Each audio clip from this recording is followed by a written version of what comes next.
ہم ڈٹے ہوئے لوگ.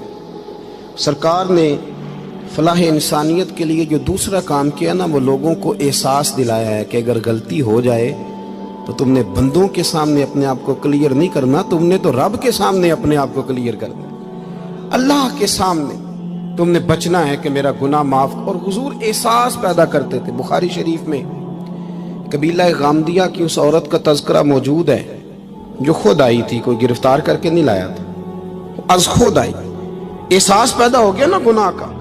یہاں بہت ساری غلطیاں کر کے بھی لوگ جب اپنی بات کرتے ہیں تو کہتے ہیں کبھی یاد تو نہیں کسی کے ساتھ زیادتی کی ہو، یاد تو نہیں کبھی کسی کا. بھئی آپ نے اتنے بڑے ولی ہونے کا دعویٰ کر دیا. انسان تو انسان رہتا ہے. بڑے بڑے لوگ کہہ گئے کہ یا اللہ اگر انجانے میں بھی بھول گئے ہیں تو ہم سے درگزر فرما. لیکن جب ہم تیار ہی نہیں ماننے کو.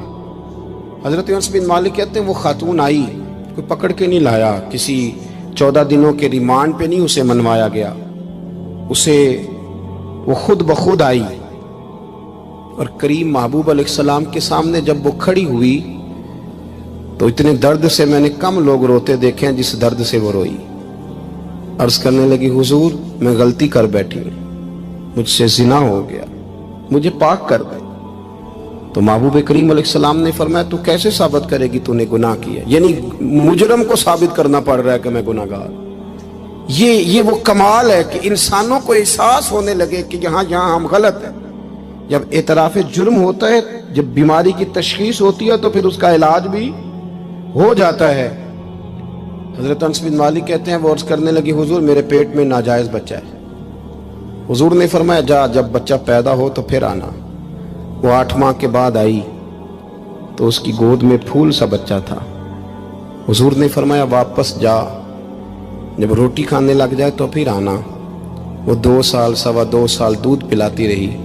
پھر جب آئی تو بچے کے ہاتھ میں روٹی کا ٹکڑا تھا. کریم محبوب صلی اللہ تعالی علیہ وسلم سے آ کے جب اس نے بات کی تو وہ درد سے روئی، کہنے لگی یا رسول اللہ 3 سال ہونے کو ہیں، میں نے گناہ کیا ہے، میں ساری رات سو نہیں پاتی.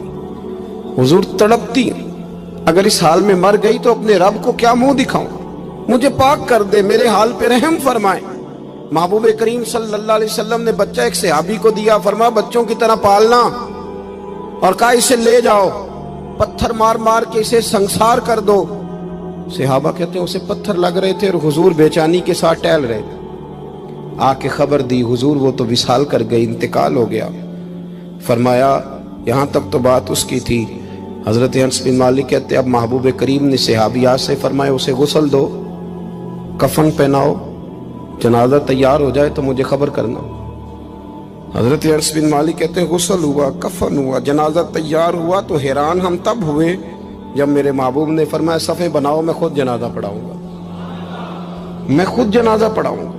اور سرکار نے جنازہ پڑھایا تو ایک شخص کی زبان سے نکلا حضور اس ملعون کا معاذ اللہ جنازہ جس نے ناجائز بچہ جنا، اس کے لیے آپ دعا کر رہے ہیں، جنازہ پڑھا. حضور فرمانے لگے خاموش ہو جاؤ، تم نے گناہ دیکھا ہے، اس کا احساس نہیں دیکھا.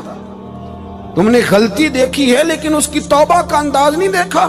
اور صاحب کنز العمال نے یہ لفظ نقل کیے ہیں کہ کریم محبوب فرمانے لگے اس نے تو ایسی شاندار توبہ کی ہے کہ اگر میں اپنی ساری امت میں بانٹ دوں تو اللہ سب کی مغفرت فرما دے گا.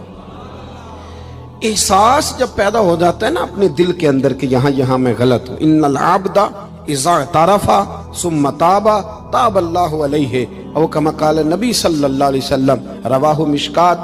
حضور نے فرمایا جب کوئی بندہ کہتا ہے نا اللہ میں بھول گیا تھا اور پھر وہ توبہ کرتا ہے تو رب اس کی توبہ کو فوراً ہی قبول فرما لیتا ہے.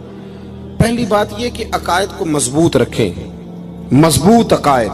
اور یہ جو آج کل ایک اور ماحول چل رہا ہے، کوئی تھوڑا ادھر کوئی تھوڑا ادھر، عقائد وہی درست ہیں جن کی تشریح شیخ عبدالحق محدث دہلوی نے فرمائی. عقائد وہی درست ہیں جن کی بابت حضرت مجدد الفسانی لکھ گئے، اور ان سب کو اگر کھلا کر کے بیان کیا تو امام احمد رضا فاضل بریلوی نے بیان کیا. انہی بزرگوں کی باتوں کو کھول کر ہمارے سامنے رکھا. مضبوط عقائد کی زندگی گزاریں. اور دوسری بات، اگر کبھی کوئی غلطی ہو جائے پھر اس کا احساس پیدا کریں، پھر اس سے توبہ کریں. تیسری بات جو فلاح انسانیت کے لیے بڑی ضروری ہے وہ یہ ہے کہ تھوڑا احساس پیدا کریں دوسروں کا. میری زندگی میری ذات سے شروع ہوتی ہے. میری ذات سے، میرے سے ہنس کے بولو، میری بات مانو، میرے پیچھے چلو، میرے آرام میں خلل نہ آئے، میری طبیعت کے مطابق. بھئی آپ کی طبیعت کے مطابق چلیں تو پھر تو آپ بہت بڑے خود غرض ہوئے کہ آپ نے صرف اپنے لیے سوچا.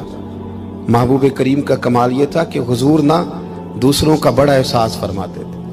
آپ بخاری مسلم کی وہ حدیث پڑھیں تو حیران ہو جائیں کہ سرکار فرماتے ہیں میں جب نماز کی نیت باندھتا ہوں تو میرا دل کرتا ہے میں لمبی نماز پڑھاؤں. جب میرا کسی کام کرنے کو دل کرے تو پھر میں ساری دنیا کو چلنی پڑے تو میں کر جاتا ہوں. لیکن حضور فرمانے لگے کہ میرا دل کرتا ہے میں لمبی نماز پڑھاؤں، لیکن پھر میرا خیال آتا ہے کہ پیچھے بوڑھے بھی ہیں، بیمار بھی ہیں، بچے بھی ہیں. یا رسول اللہ نماز اللہ کی اور خیال بندوں کا.